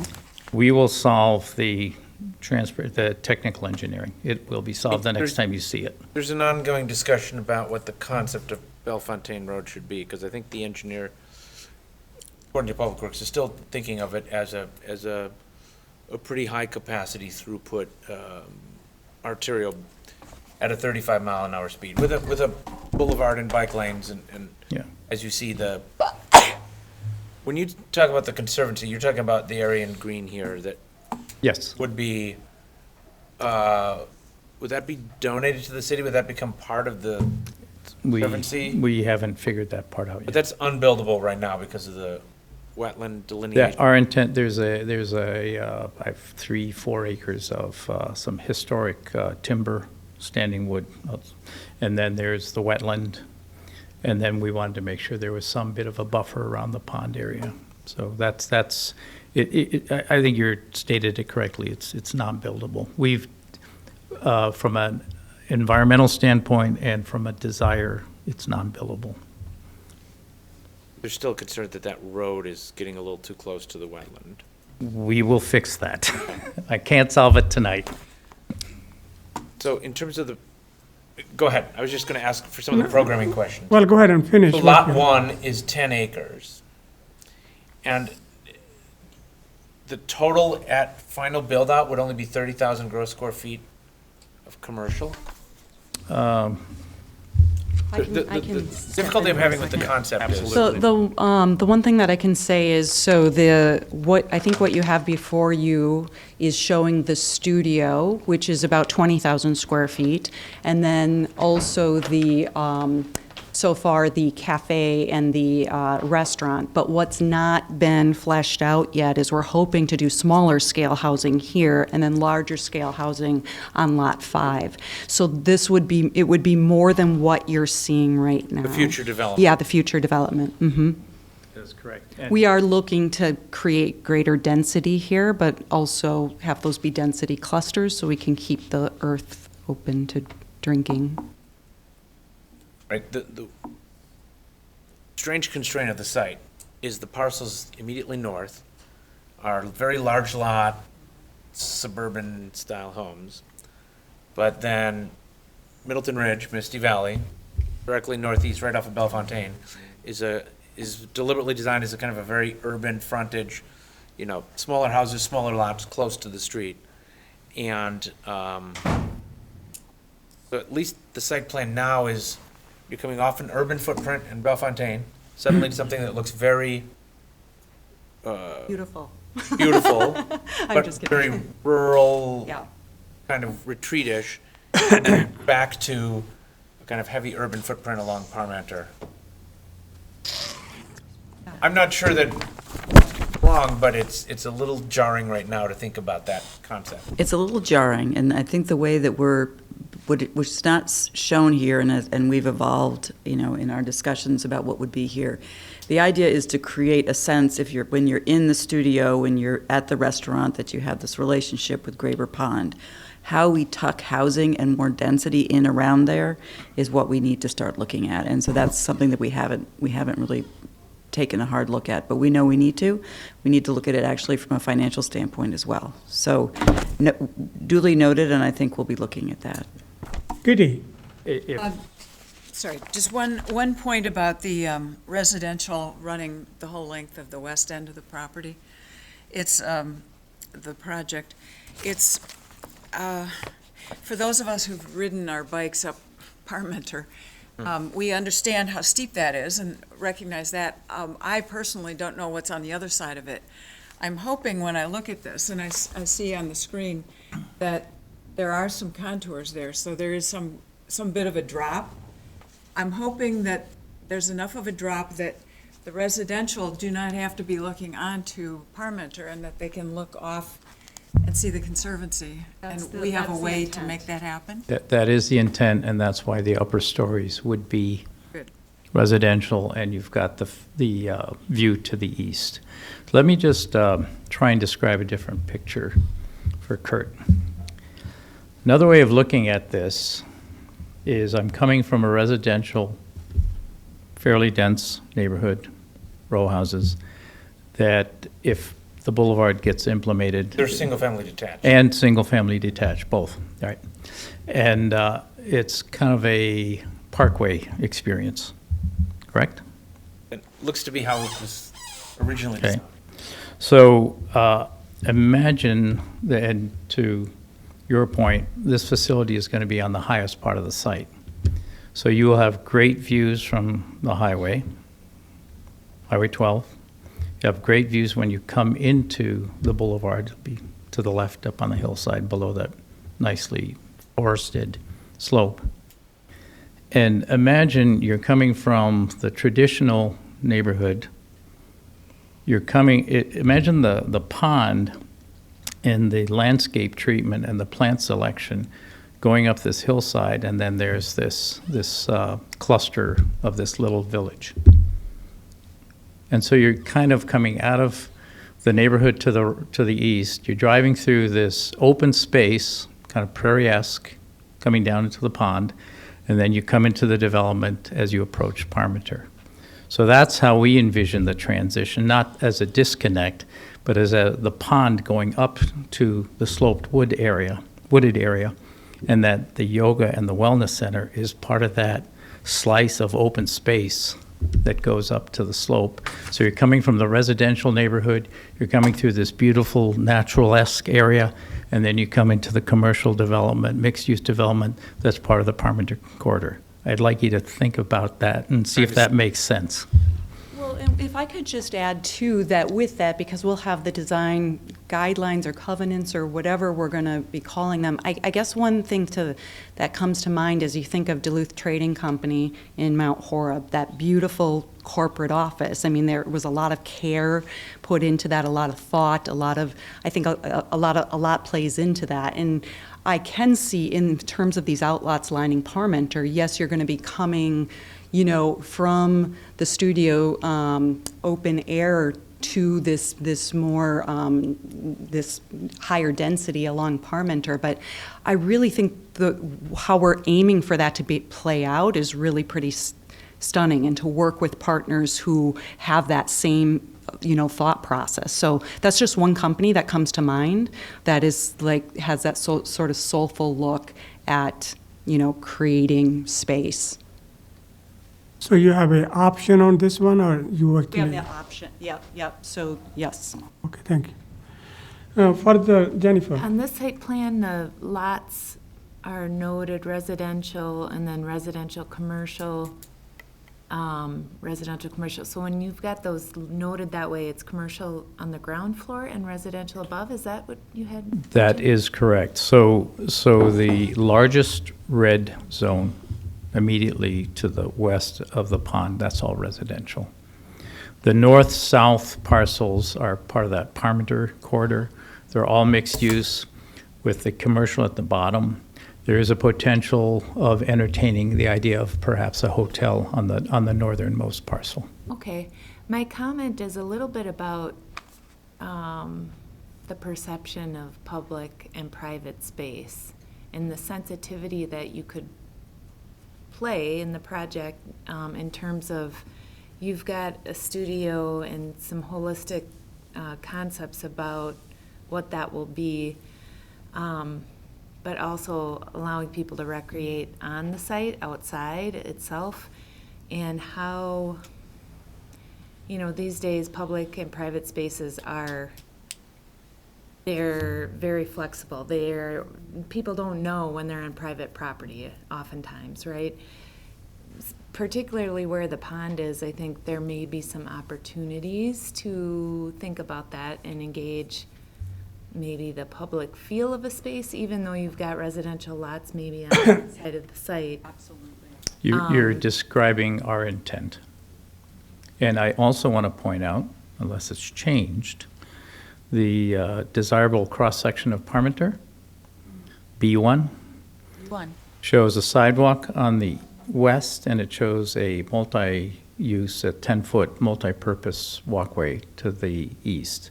So here again, that is an opportunity to tie and start breaking these perceived zones down. So if you're on your way up all the way to the Wisconsin River, or Roxbury, or if you're going out Schneider Road, or if you're heading back downtown or heading into the eastern zone, our intent is to try and make that as seamless as possible. And whether it's water or somebody going for a walk, we want to try and divide zoning, make zoning lines and property lines disappear. Okay, so what are we? Especially the northeast portion of the Tribeca development is currently the Tuca senior development. So making sure that so Abby will show you right there. So making sure that there's some way with paths to get them through your development to be able to walk to Graber Pond would be. Honestly, one of the Very things important. that's most appealing to me about this site is that it serves as this hookup, this conduit with the community, that people can be coming through from Pheasant Branch and then going up to Sauk, and that's what excites me about this particular parcel more than anything. Thank you, Catherine. With Okay, regard to so, the hotel, yep, I would just direct you to looking at what is being proposed in Tribeca and to get the most recent STAR report and wonder whether hotel capacity is really the commercial use you would want on that site. Because you're probably not likely to get. So the likelihood of us developing that is very small. So we would be marketing this, so we'd look to the private market, and the experts to decide. We identified that as a possibility just because of its funky configuration, that seemed like a potential use, but certainly not looking at the market, so. Yeah, but it is excellent location there. It You know, is- but we Yeah. once, if another one comes in Tribeca, and given Kenseth over in near Spectrum, we may be overbuilt for 10 years in terms of hotel Well- capacity. No, we respect your, Yeah, that's- your business point of view. Okay, so what do you want from us, Abby? Feedback. Yeah. It's just, Staff comments. okay, so anything, so we probably got plenty of feedback now, right? Yes, we did. Similar to the cross-church. This is Okay. For concept review. Okay. You don't have to make a motion. The minutes will reflect a lot of the discussion we had. But it's up to you what you, like, you want to give, how formal you want to be. Okay, so, What did you think of did you see the building envelope sketch from Vanderwall? That, I did, and actually, I don't, well, I did a sketch that was similar. You just haven't seen it. I mean, that's what we intend on that's somewhat doing. consistent with your The vision and process, program. absolutely. well, this is actually much better site than Tribeca, I mean, location-wise. Because of being close to the pond, and a lot of those woods there. Better site for what? He's talking about the Vanderwall sketch that. Oh, the Vanderwall. Oh, Vanderbilt, okay, no, I didn't. Okay, all right. And do we need to refer to water resources? Because there is that intermittent stream in the drainage that you can just see on the topos there. so. Okay, so let's refer to water sources, who else? Well, but does water resources want to see it this early when it's really high concept, or they want to wait until there's more I programming and site plan? think we need more programming and site plan before it. Yeah, I think even for our concept, I like the concept and everything, but I'd like to see more. Okay, Suggest they talk to the stormwater engineer, because this has been an area of a lot of discussion. I think the more conversations we have, the better. I think it's, you know, if they don't want to spend too much time, that's okay, at least they become aware of it, what's happening, so. Well, there's a lot of potential for designing open space to not only access Graber, but to deal with some of the sedimentation and water quality and water quantity issues in that whole region. So that's. And don't just talk to the stormwater engineer, hire a landscape architect.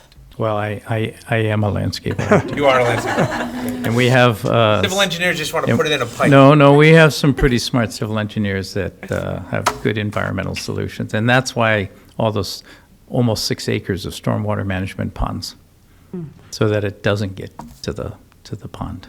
But then considering we are designing that, taking care of the flooding issue there, you think it may not be a bad idea for them to look at it? For Yeah, for the Graber Pond, I mean, we are For spending. water resources, to look Yeah, at it? Is that yeah. just, well, we can, I don't have a problem referring. Okay, so you want to make a referring motion to then? 'em, But I think, all right, well, that's fine. Move to refer to water resources. Okay, need a second? Second. Okay. Any further discussion? All those in favor say aye. Aye. Anyone opposed? The motion passes. Do you need, if you need any further input, we'd be happy to, so this. Well, thank you for Okay, thank your you. inspiring comments, and we want Middleton to be proud of this like No, we no, are. I'm very pleased. This, I like that site and close to the pond. Boy, Have you that's talked awesome. to So- Tom Pientka of Tuca, No, the developer? no, I don't know. Okay, we are on to item Abby number, can get you the contact information. I'll send that over to you.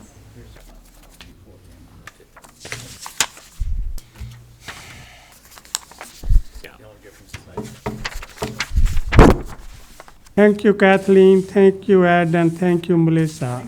That was awesome. Yeah, I'll send you an email with this info. Okay, item number 9, concept review for tax increment district number 5 assistance. Mark, do we need a specific motion to defer number 7? Well, I heard you making a motion an hour ago.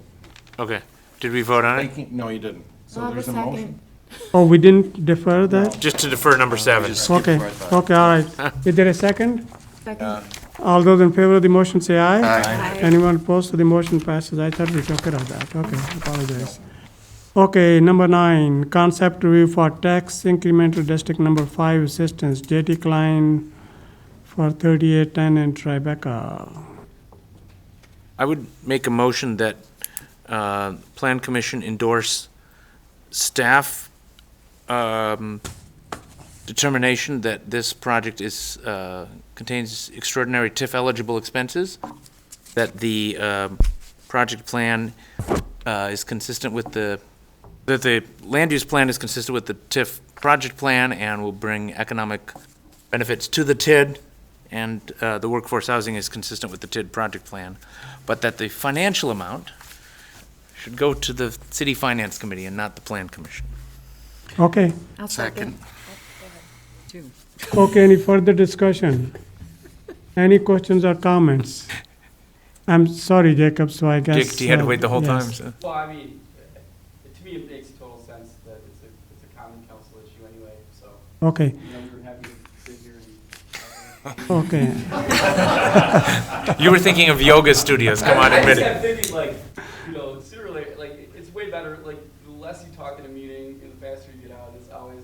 Your residents can go do yoga over in the new place. So. Okay, all those in favor of the motion say aye. Aye. Anyone opposed? So Who seconded that? I heard Kurt make the motion. Jen. Jen, okay, Kitty. Jen. Yeah, Kitty. So, okay. Item number 10, set public hearing, rezoning from planned development district, specific implementation plan to downtown business district. I move that we set the public hearing for Tuesday, January 14th at 7:15. Okay, need a second? Second? Okay, any questions or comments? All those in favor of the motion say aye. Aye. Anyone opposed? So the motion passes. Set a public hearing request for a conditional use permit for Stone Horse Green.